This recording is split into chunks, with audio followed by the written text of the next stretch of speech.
அருமையான சகோதரர் பிரவீன் டேனியல் அவர்கள் நீடிய பொறுமையை குறித்து, நீடிய பொறுமை என்பது ஒரு பெரிய தெய்வீக கனி, அதை குறித்து அவர் நம்மோடு கூட பேசுவார். ஜெபத்தோடு நாம் கேட்போம். கர்த்தர் நம்மை ஆசீர்வதிப்பார்.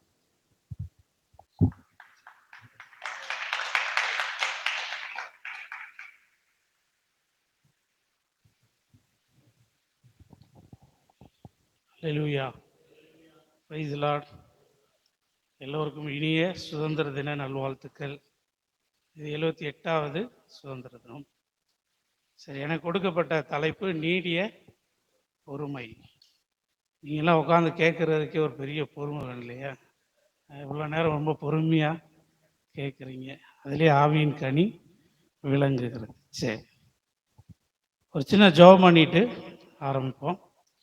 எல்லாம் கண்களை மூடி ஆண்டவரை நோக்கி பார்ப்போம். பரலோக தேவனை உம்மை நோக்கி பார்க்கிறோம். ஆண்டவரே, நாட்களை விசேஷித்துக் கொள்ளுகிறவன் கர்த்தருக்கென்று விசேஷித்துக் கொள்ளுகிறான் என்று எழுதியிருக்கிறது போல, ஆண்டவரே, இந்த நாளிலும் ஆண்டவரே சுதந்திர தினத்தை எங்கள் தேசம் கொண்டாடி கொண்டிருக்கிறது, நாங்களும் கொண்டாடுகிறோம். ஆனாலும் உம்முடைய வார்த்தையோடு கூட ஆண்டவரே இந்த இடத்துல இருக்கிறது எங்களுக்கு மிகுந்த ஒரு பாக்கியமாக எண்ணுகிறோம் தகப்பனே. ஆண்டவரே அப்பா, உம்முடைய வார்த்தை நிரந்தரமான ஆண்டவரே சுதந்திரத்தை பெற்றுக் கொடுக்கிறதா இருக்கிறது. ஆண்டவரே, தனிப்பட்ட வாழ்க்கையிலும் தெய்வீக சுதந்திரம் கடந்து வருவதாக. ஆண்டவரே, நீர் எங்களை ஆசீர்வதிக்கும்படிக்கு இந்த இடத்துல இறங்கி இருக்கிறதற்காக நன்றி. தொடர்ந்து உம்முடைய நாமத்தை மகிமைப்படுத்தும், ஆசீர்வதியும். இரட்சகர் இயேசு கிறிஸ்துவின் மூலமாக ஜெபிக்கிறோம் நல்ல பிதாவே, ஆமென். ஹல்லேலூயா. நீடிய பொறுமை, இங்கிலீஷில் லாங் சஃபரிங் அப்படின்னு இருக்கும். அது கிரேக்க வார்த்தை என்ன அப்படின்னா மக்ரோத்துமியா அப்படின்னு சொல்லி இருக்குது. இந்த வார்த்தைக்கு இந்த நீடிய பொறுமையை ஒரே வார்த்தையில் நம்ம என்ன செய்ய முடியாது, அடக்க முடியாது. பல அர்த்தங்களை சார்ந்தது தான் அந்த நீடிய பொறுமை. ஃபஸ்ட்டு பேஷன்ஸ் அப்படின்வாங்க, பொறுமை. அந்த பொறுமை எப்படிப்பட்டது அப்படின்னா தாமதங்களை பொறுத்து கொள்வது. நம்ம வாழ்க்கையில் ஒரு சில காரியங்களுக்காக நம்ம காத்திருக்கிறோம் இல்லையா? லைஃப்பில் இது நடக்கணும், நம்ம விரும்புகிற காரியம் நடக்கணும். தேவன் வாக்கு பண்ணினது கூட நம்ம வாழ்க்கையில் சில நேரங்களில் ரொம்ப டிலே ஆகும். அப்போ அதுக்காக நம்ம என்ன பண்ணியிருக்கிறோம், காத்திருக்கிறோம் இல்லையா? அதுவும் பொறுமையில் ஒரு குணம். ரெண்டாவது என்டியூரன்ஸ் அப்படின்வாங்க, the ability to endure unpleasant and difficult process. இது பார்த்தீங்கன்னா சிச்சுவேஷன் வித்தவுட் கிவிங் வே அப்படின்னு இருக்குது. சூழ்நிலை ரொம்ப கடினமான ஒரு சூழ்நிலையை கடந்து போகிறோம், என்னால் சுமக்க முடியலை, என்னால் தாங்க முடியாத ஒரு சூழ்நிலையாக இருக்குது. இந்த சூழ்நிலையில் எனக்கு என்ன கிடைக்கல, ஒரு வழி இல்லை, வேறு வழியே இல்லை, நான் இந்த பாதையின் வழியாக தான் போக வேண்டியதாக இருக்குது. அப்படிப்பட்ட சூழ்நிலையில் ஒரு சகிப்புத்தன்மை இருக்குது பார்த்தீங்களா? அதுவும் இந்த நீடிய பொறுமையில் தான் அடங்கும். மூணாவது கான்ஸ்டன்சி, நிலைத்தன்மை. இது இந்த லாங் சஃபரிங்கில் இந்த மார்த்தோமியா அப்படின்ற வார்த்தையில் அடங்கி இருக்கிற பொறுமையை குறிக்கிற அர்த்தங்கள். கான்ஸ்டன்சின்றது த நிலைத்தன்மை, the quality of being faithful and dependable. அதாவது என்ன நடந்தாலும் கர்த்தர் மேலே நம்ம ஒரு விசுவாசத்தோட அவரே சார்ந்து கொண்டு கடந்து போகக்கூடிய ஒரு காரியமும் இந்த பொறுமைக்கு அடையாளமாக இருக்குது. சரி, அடுத்து உறுதி, விடாமுயற்சி. அடுத்து இன்னொரு பொறுமை என்ன அப்படின்னா ஸ்லோனஸ் இஸ் அவெஞ்சிங் ராங்ஸ். அதாவது தவறுகளை பழிவாங்குதலில் ஒரு தாமதம் இருக்க வேண்டுமா. ஆண்டவருக்கு ஒரு பேர் இருக்குது, ஸ்லோ டு ஆங்கர். அவர் எப்படின்னா கோபிக்கிறதுல ரொம்ப தாமதம், பொறுமையானவர். உடனே ஆண்டவர் என்ன செய்ய மாட்டார், கோபப்பட மாட்டார். ஸோ தவறுகள் நம்ம குடும்பத்திலேயோ இல்லை நம்ம வேலை செய்கிற இடத்துலையோ உடன் இருக்கிறவர்கள் ஒரு தவறு செஞ்சுட்டா நம்ம அதை என்ன பண்ணணும், உடனே என்ன செஞ்சிடக்கூடாது, பொங்கி எழுந்துடக்கூடாது. பெரும்பாலும் இதை எங்கே செய்ய முடியாதுன்னா குடும்பத்துக்குள்ளே நம்ம என்ன செய்ய முடியாது, இதை செய்ய முடியாது, பொறுமையை கடைபிடிக்க முடியாது. வெளியில் கூட காலேஜ்லேயோ இல்லை படிக்கிற இடத்துலையோ வேலை செய்கிற இடத்துல கொஞ்சம் பொறுமையாக இருப்போம், வேறு வழியில் இருந்து ஆகணும். ஆனால் குடும்பத்தில் நம்ம என்ன செய்ய முடியாது, கூட இருக்கிறவங்க கணவன் மனைவியவோ, மனைவி கணவனையோ, பிள்ளைகள் பெற்றோர்களையோ நம்ம என்ன பண்ண மாட்டோம், கொஞ்சம் பொறுமையாக இருக்க முடியாது. ஸோ ஆண்டவர் எதை எதிர்பார்க்குறாருன்னா தவறுகளை பழி வாங்குதலில் பொறுமையாக இருக்க வேண்டும். மிகவும் கோபிக்கிறதுக்கு நமக்கு தாமதமாக இருக்கணும்னு வேதம் கற்றுக் கொடுக்கிறது. இன்னொரு சரியான வார்த்தை லாங் சஃபரிங்க்கு என்ன அப்படின்னா ஃபோர்பியரன்ஸ் அப்படின்னா அதுவும் சகிப்புத்தன்மை தான், டாலரன்ஸ். சரி, அது எப்படின்னா உங்களை வந்து உடைக்கக்கூடிய ஒரு சூழ்நிலையிலும் நீங்கள் என்ன செய்யணும் அப்படின்னா அதை சகித்து அதுக்காக என்ன பண்ணணும், தேவன் நமக்கு நிச்சயமாய் இதில் ஒரு விடுதலை கொடுப்பார், நம்ம அதில் காத்திருக்க வேண்டும். இதெல்லாம் அடங்குனது தான் நீடிய பொறுமை, இந்த மார்த்தோமியா அப்படின்ற வார்த்தை. சரி, வேதம் நமக்கு என்ன சொல்லுது, ஆண்டவர் நமக்கு எதை கற்றுக் கொடுக்குறார் அப்படின்னா, நான் வந்து பைபிளில் தேடி பார்த்தப்ப ஒரு வசனம், யாக்கோபு 5:11 ஒருத்தர் வாசிங்க. யாக்கோபு எழுதின நிருபம் 5ஆம் அதிகாரம் 11வது வசனம்.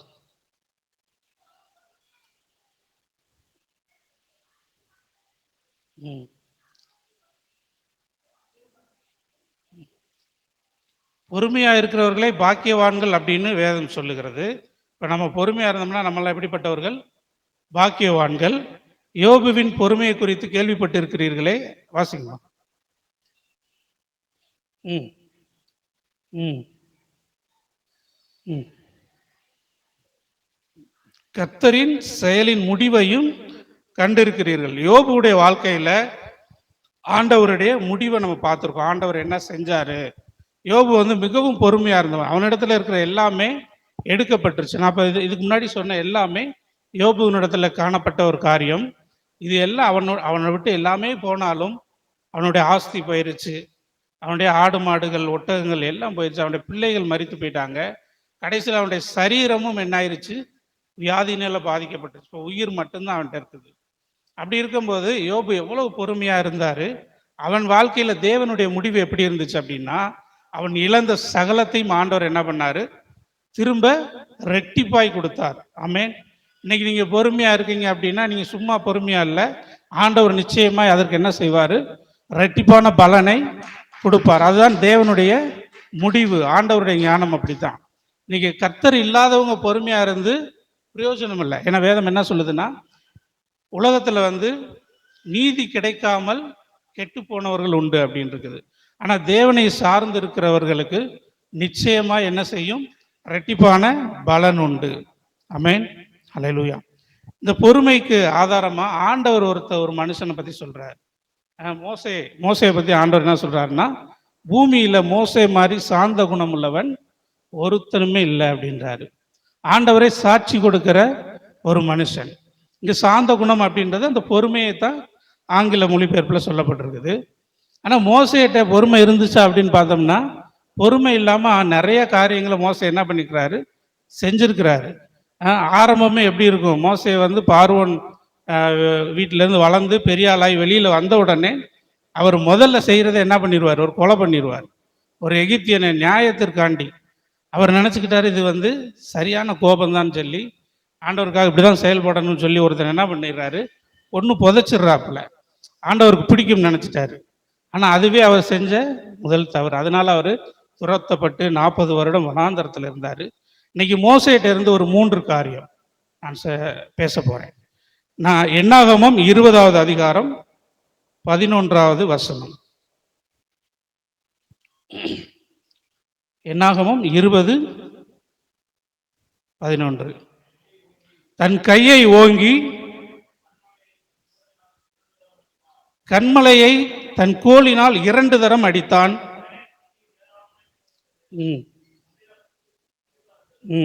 அவர் சரி, அடுத்த வசனம் கடைசி பகுதி வாசிங்க.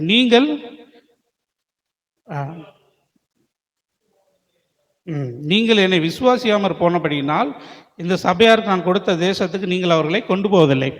மோசே செஞ்ச ஒரு பதறி செஞ்ச காரியம் என்ன அப்படின்னா, ஜனங்களை இப்போ வழி நடத்தி கொண்டு வர்றாரு, விடுதலை பண்ணி கொண்டு வரும்போது வனாந்தரத்தில் ஒரு பிரச்சனை, தண்ணி இல்லை, தண்ணி குடிக்கிறதுக்கு தண்ணி இல்லாமல் மிகவும் தாகத்தினால ஜனங்கள் என்ன பண்ணுறாங்கன்னா, மோசைட்ட வந்து சண்டை போடுறாங்க. நாங்கள் எகிப்திலே இருந்திருப்போம், எங்களை வனாந்தரத்தில் கொண்டு வந்து என்ன பண்ணுறீங்க, கொல்ல பார்க்குறீங்க அப்படின்னு சொல்லி மோசைக்கு விரோதமாக முறுமுறுத்த உடனே மோசைக்கு ஜனங்கள் மேலே ஒரு கோபம் வந்துருச்சு. அங்கே ஒரு பொறுமை என்ன பண்ண வேண்டிய ஒரு சூழ்நிலை இழந்துட்டார். இழந்து ஆண்டவர் ஆனால் சொல்கிறாரு, ஆண்டவர்கிட்ட போய் கேட்கும் போது, நீ போய் என்ன பண்ணு, கண்மலையை பார்த்து பேசு அப்படின்னாரு. கண்மலையை பார்த்து என்ன செய்யணும், பேசுனாலே தண்ணி வரும் அப்படின்னாரு. ஆனால் இங்கே மோசை என்ன சொல்கிறாருன்னா, அப்பொழுது மோசே அவர்களை நோக்கி, கலகக்காரரே கேளுங்கள், உங்களுக்கு இந்த கன்மலையிலிருந்து நாங்கள் தண்ணீர் புறப்பட பண்ணுவோமோ என்று சொல்லி தன் கையை ஓங்கி கன்மலையை தன் கோலினால் 2 தரம் அடித்தான். அவனுக்குள்ள இருந்த அந்த கோபத்து நிமித்தமா, அவனுடைய பாரத்து நிமித்தமா அவன் என்ன செஞ்சுட்டான், 2 முறை அடிச்சுட்டான். அடிச்ச உடனே ஆண்டவர் என்ன சொன்னார்னா, நீ என்ன பண்ண மாட்ட, ஆசீர்வதிக்கப்பட்ட அந்த தேசத்துக்குள்ள நீ போக முடியாது. என்னுடைய வார்த்தையை நீங்க விசுவாசியாம, கண்மலை பேசுனாலே தண்ணி வரும், நீ 2 தடவை அடிச்சதுனால தண்ணி வராது. சரி, அடுத்து என்ன பண்ணாரு பாப்போம். எக்ஸோட யாத்ராகமம் 32:19. யாத்ராகமம் 32வது அதிகாரம் 19வது வசனம்.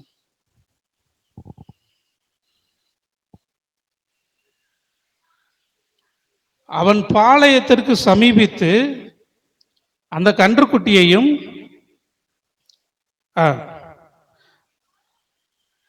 நடனத்தையும் கண்டபோது மோசே கோபம் உண்டவனாகி தன் கையிலே இருந்த பலகையை மலைநடியிலே எரிந்து உடைத்து போட்டான். ஆமென்.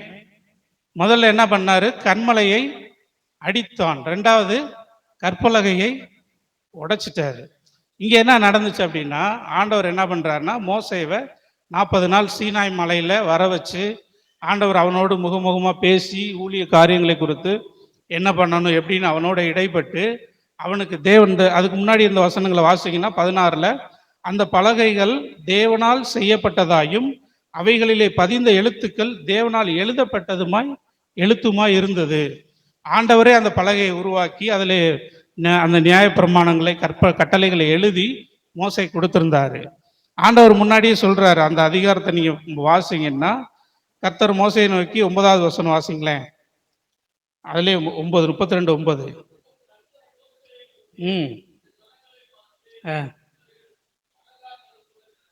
இவர்கள் வணங்கா கழுத்துள்ள ஜனங்கள், இவர்கள் மேல கோபம் வருகிறதுன்றாரு. மோசே அடுத்து என்ன பண்றாரு அப்படின்னா, 14வது வசனத்துல அது 13ல ஒரு ஜெபம் பண்றாரு.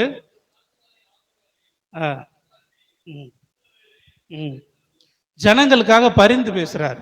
ஆபிரகாம், ஈசாக்கு, யாக்கோபை நினைச்சு நீங்க என்ன பண்ணுங்க, இந்த ஜனங்களை மன்னிங்க அப்படின்றாரு. அப்ப 14 வாசிங்க பிரதர். 14.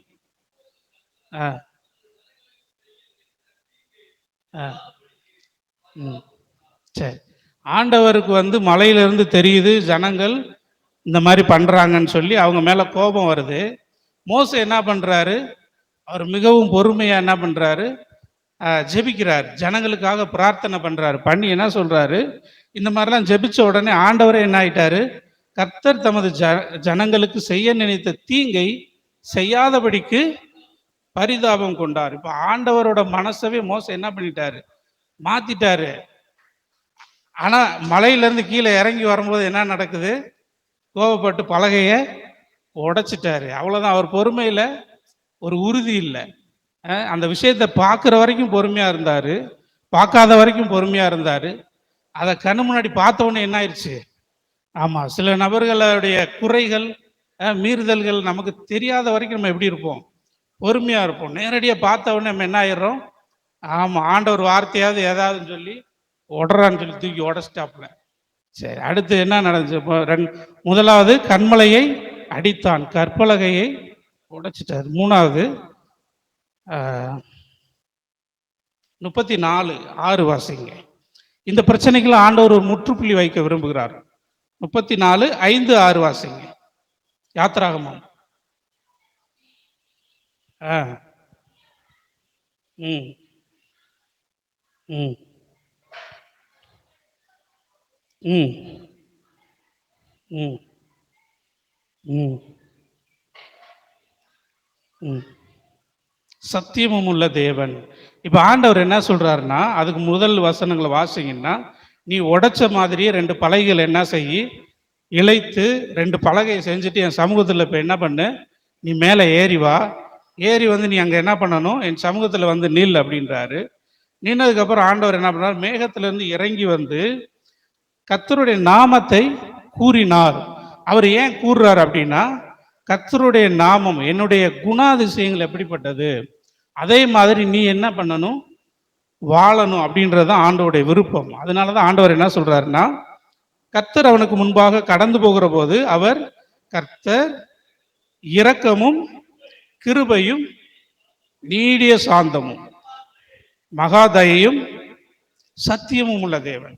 அப்ப ஆண்டவர் என்ன சொல்றாரு, எனக்கு என்ன இருக்குது, இரக்கம் கிருபை நீடிய சாந்தம். நீடிய சாந்தம்ன்றது அந்த நீடிய பொறுமை. இந்த நீடிய பொறுமை வந்து எனக்கு இருக்குப்பா, அது உனக்குள்ள என்ன பண்ணணும், வரணும் அப்படின்னு ஆண்டவர் விரும்பி கடைசியா மோசைக்கு ஒரு டெஸ்ட் வைக்கிறாரு. என்னாகமம் 14:15.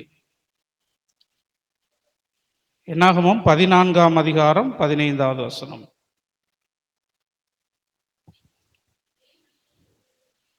ஒரே மனிதனை கொல்லுகிறது போல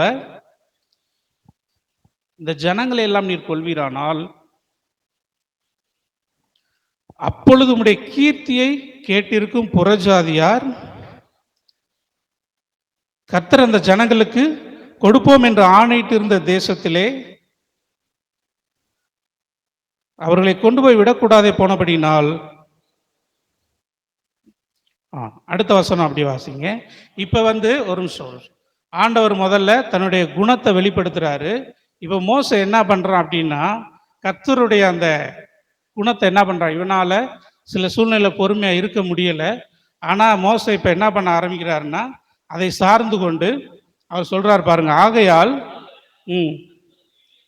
ஆமென். ஒரு நிமிஷம். கர்த்தர் நீடிய சாந்தமும்.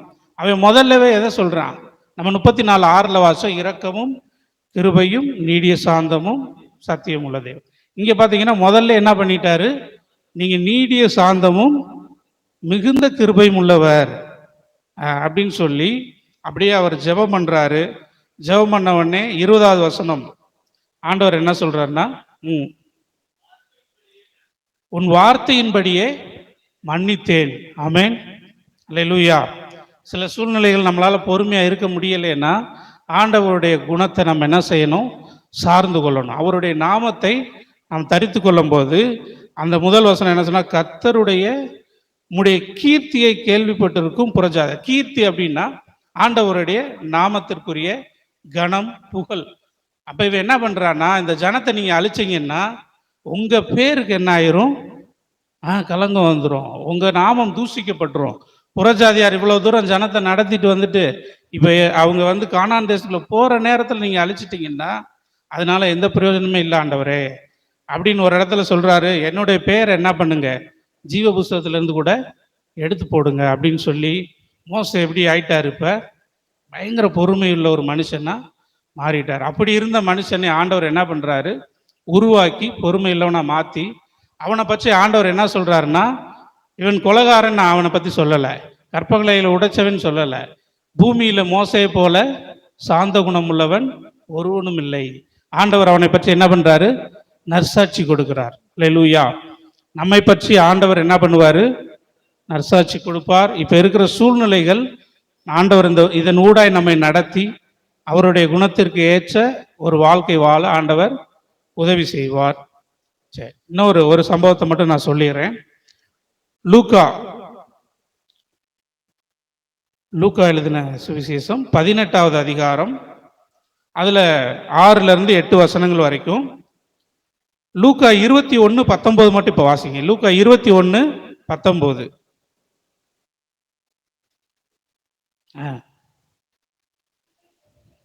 உங்கள் பொறுமையினால் உங்கள் ஆத்துமாக்களை காத்துக்கொள்ளுங்கள். அதுக்கு முன்னாடி வசனம் பார்த்தீங்கன்னா, உங்கள் தலையில் உள்ள மயிர்கள் எல்லாம் ஒன்று கூட என்ன செய்யாது, அழியாது. அப்ப நீங்க என்ன செய்யக்கூடாது, பயப்படக்கூடாது. சில நேரம் நமக்கு பொறுமை ஏன் வந்து இழக்கிறோம் அப்படின்னா, பயமும் கலக்கமும் கேள்விகளும் வரும்போது நம்ம என்ன செஞ்சிடறோம், பொறுமை இழந்துடுறோம்.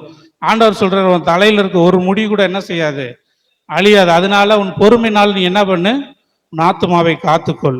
லூக்கா 18ல் ஒரு சம்பவம் இருக்குது. அங்க ஒரு ஸ்திரீ, ஒரு அநீதியுள்ள ஒரு தலைவனை பத்தி சொல்லப்பட்டிருக்கு. அவன் எப்படிப்பட்டவன்னா, தேவனுக்கு பயப்படாதவனும் மனுஷரை மதியாதவனும். அப்படிப்பட்ட ஒரு மனுஷன்ட்ட ஒரு ஸ்திரீ என்ன பண்றாங்க, அடிக்கடி வந்து எனக்கு இன்னொருத்தருக்கு ஒரு வழக்கு இருக்குது, அதை நீங்க என்ன செய்யணும், விசாரிச்சு அதை தீர்த்து வைக்கணும் அப்படின்னு சொல்லி கேட்குறாங்க. கேட்கும்போது ரொம்ப நாள் அவன் என்ன பண்றான், கண்டுக்கிறவே இல்லை. ஆனால் ஒரு நாள் அவன் வந்து இருதயத்தில் யோசிச்சானா. ஆண்டவர் சொல்கிறாரு, இந்த ஸ்திரீ நம்ம என்ன செய்கிறாங்க, ஓயாமல் வந்து கேட்டுகிட்டே இருக்கிறதுனால இவ பிரச்சனையை நம்ம என்ன செய்யணும், தீர்த்து வைக்கணும் அப்படின்னு அந்த அநீதி உள்ள மனுஷன் என்ன பண்ணாராம், இருதயத்தில் யோசிச்சாரு. ஆண்டவர் சொல்கிறாரு, வாசிங்க அந்த ம் ம் ம் ம் ம் தம்மால் தெரிந்து கொள்ளப்பட்டவர்களுடைய காரியத்தில் நீடிய பொறுமையுள்ளவராயிருந்து, ஆமென், அல்லேலூயா. தேவனும் சில நேரங்கள் நம்ம வாழ்க்கையில் என்ன பண்றாரு, நீடிய பொறுமையா இருக்கு. ரொம்ப நாள் நம்ம கூப்பிட்டு கூப்பிட்டு கேட்கிறோம், பதிலே இல்லை. ஆனா நிச்சயமா அவர் என்ன செய்வாரு, நியாயம் செய்வார். ஆமென். நீடிய பொறுமையா இருந்து நியாயம் செய்வார். அடுத்த வசனம், தேவன் உங்களுக்கு தீர்க்க தரிசனமாய் கொடுக்கிற வார்த்தை வாசிங்க. சீக்கிரத்திலே அவர்களுக்கு, அல்லேலூயா, ஆமென், எல்லாம் கரங்களை தட்டி, அவர் நீடிய பொறுமையா இருந்த காலம் நிறைவேறி சீக்கிரத்திலே உங்கள் வாழ்க்கையில நியாயம் செய்கிற நேரம் வந்திருக்கிறது. ஆமென், அல்லேலூயா, பிரைஸ் லார்ட். மோசே முதல்ல என்ன பண்ணாரு, கண்மலையை அடித்தார். கண்மலை அப்படின்றது கிறிஸ்து. ஆமென். அதுக்குள்ள இருந்து என்ன வந்துச்சு, ஜீவ தண்ணீர் வந்துச்சு. கிறிஸ்துவ சில நேரங்களில் நம்ம என்ன பண்ணிடுறோம், சிலுவையில் யார் அரைஞ்சா, ரோமர்கள் அரைஞ்சாங்களா? ஆனால் நம்ம என்ன பண்ணுறோம், நம்மளுடைய அக்கிரமங்களினாலும் பாவங்களினாலும் அடிக்கடி நம்ம என்ன பண்ணுறோம், திரும்ப கிறிஸ்துவை அடிச்சுக்கிட்டே இருக்கிறோம். ஆமென். அடுத்து கற்பலகையை உடைத்தான். தேவனுடைய வார்த்தையை நம்ம என்ன பண்ணிடுறோம், பொறுமை இல்லாமல் சில நேரம் உடைச்சு போட்டுட்டு தேவ திட்டத்தை புரியாமல் நம்ம செயல்பட ஆரம்பிச்சிடறோம். கடைசியாக மோசே எப்படி இருந்தான்னா, கர்த்தருடைய கீர்த்தியை காத்து கொண்டான். அல்லேலூயா. இந்த 3 காரியத்தையும் நம்ம என்ன செய்யக்கூடாது, மறக்கவே கூடாது.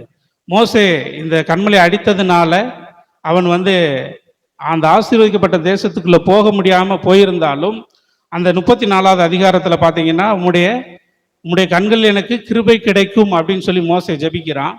அந்த கிருபை அவனை என்ன பண்ணுது அப்படின்னா, அதே ஆசீர்வதிக்கப்பட்ட தேசத்துக்குள்ள இயேசு கிறிஸ்துவின் நாட்களிலே, ஆமென், அவர் இருக்கும்போது ஒரு இடத்துல மறுரூப மலையில யார் வந்து பேசுனா, மோசேவும் எலியாவும். அல்லேலூயா.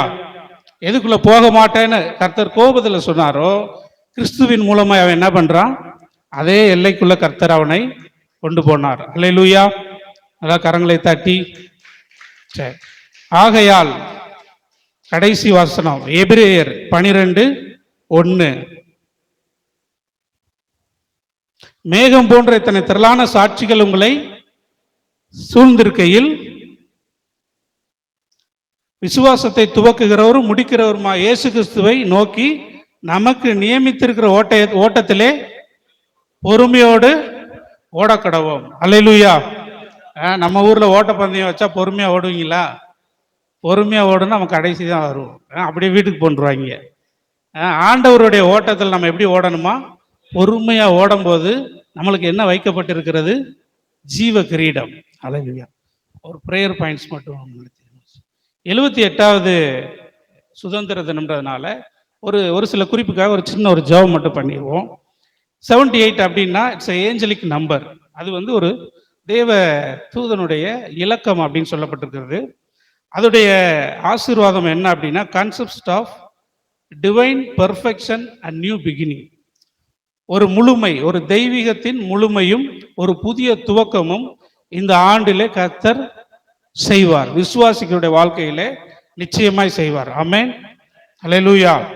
சரி, ஒவ்வொரு வருடமும் நம்முடைய மாண்புமிகு பிரதமர் அவர்கள் என்ன பண்ணுவாங்க அப்படின்னா, கடந்த திட்டங்களை என்னெல்லாம் இந்தியா வளர்ச்சி அடைஞ்சிருக்குன்றதையும் புதிய திட்டங்களையும் இந்த நாட்களில் அறிவிப்பாங்க. நியூஸில் கேட்டிங்கன்னா, ஒரு சில வருடங்களாக அவங்க ஒரு திட்டத்தை வந்து அறிவிச்சிருக்கிறாங்க. அதுக்கு பேர் வந்து விக்ஷித் பாரத். எத்தனை பேர் தெரியும் தெரியல. விக்ஷித் பாரத் அப்படின்னா அது வந்து ஒரு லாங் டேர்மான ஒரு தரிசனம். 2047 வரைக்கும் ஒரு தரிசனத்தை வச்சு ஒரு இலக்கோட செயல்பட்டு இருக்கிறாங்க.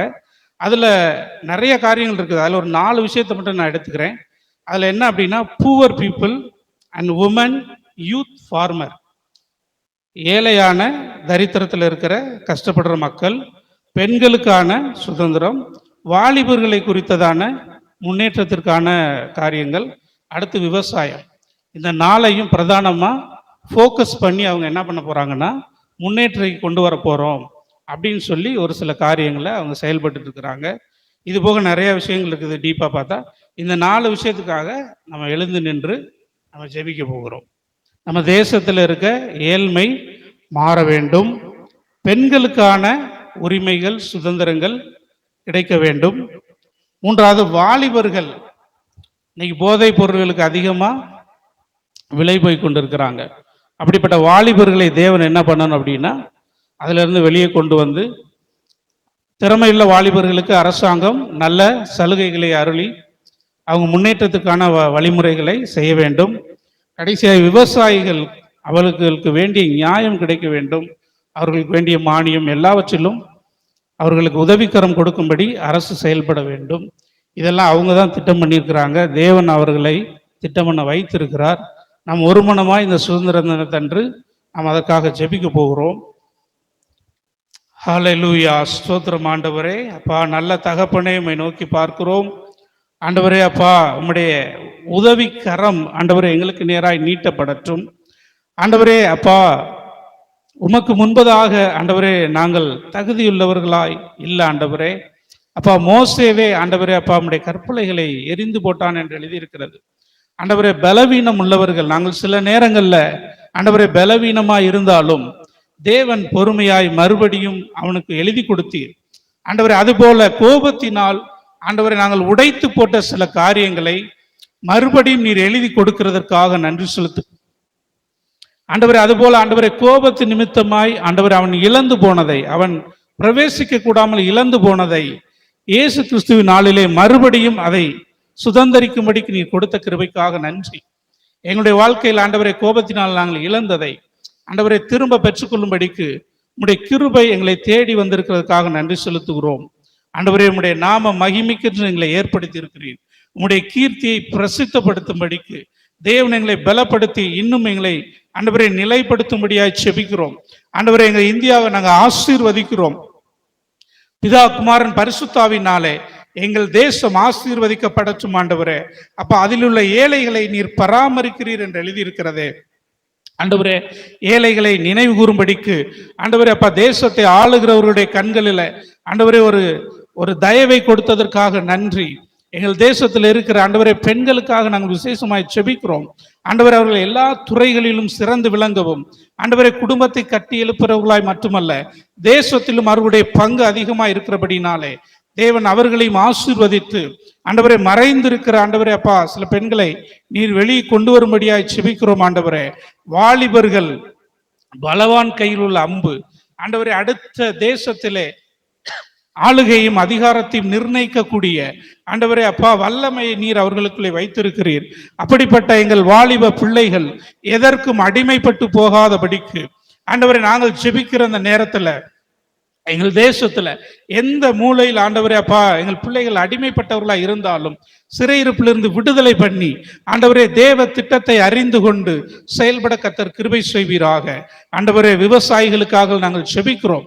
விவசாயிகள் மீது தேவனுடைய ஆண்டவரே தயவுள்ள கரம் இறங்கி வரட்டும் ஆண்டவரே. அவர்களுக்கு வேண்டிய நன்மைகள் கிருபைகள் ஆண்டவரே அப்பா அவர்களுக்கு உதவி செய்கிற மனுஷர்கள் ஆண்டவரே அரசு அதிகாரிகள் கண்களிலும் ஆண்டவரே தயவை பெற்றுக் கொடுக்கும்படிக்கு நாங்கள் செபிக்கிறோம். விவசாயம் எங்கள் தேசத்துல பெருகட்டும். அதை அழிக்க நினைக்கிறவருடைய கரத்தில் இருந்து தேவன் அதை பறித்து கொடுத்து ஆண்டவரை இன்னும் அவர்களை பெருக செய்யும்படியாக செபிக்கிறோம். அவருடைய குடும்பங்களை ஆசீர்வதியும், அவர்களுடைய கடன்களை மாற்றி அருளுவீராக கர்த்தர் அப்படியே கிருபை செய்யும்படியாக செபிக்கிறோம். உடைய கரத்திலே தாழ்த்தி தருகிறோம் ஆண்டவரே. ஒரு விசை ஆண்டவரே மோசே எவ்வளவு ஆண்டவரே அப்பா காரியத்தில் எவ்வளவு சூழ்நிலையில அவன் இழந்து போயிருந்தாலும் ஆண்டவரே அவனுடைய ஆண்டவரே அப்பா கோபம் தேவ திட்டத்தை தடை பண்ண முடியவில்லை. அதுபோல எங்களுடைய வாழ்க்கையில் இருக்கிற சில குறைகள், சில ஆண்டவரே அப்பா அப்போ கோபங்கள் ஆண்டவரே, சில நாங்கள் பதறி செய்கிற சின்ன சின்ன காரியத்தின் நிமித்தம் தேவ திட்டம் தடைபடாது என்று சொல்லுகிறீர். மோசை கொண்டு செய்ய நினைத்ததை அவனை கொண்டே நீர் செய்து முடித்தீர். அதுபோல் ஆண்டவரே எங்களுடைய வாழ்க்கையில நீர் அற்புதங்களையும் அதிசயங்களையும் நீர் செய்வீராக. உன்னை கொண்டு நான் செய்ய போகிற காரியம் பயங்கரமாய் இருக்கும் என்று சொன்னது போல ஆண்டவரே அப்பா அற்பமான எங்களை கொண்டு மகிமையான காரியங்களை நீ செய்தருளும், ஆசீர்வதியும் ஆண்டவரே. உம்முடைய கரத்தில் எங்களை தாழ்த்தி தருகிறோம்.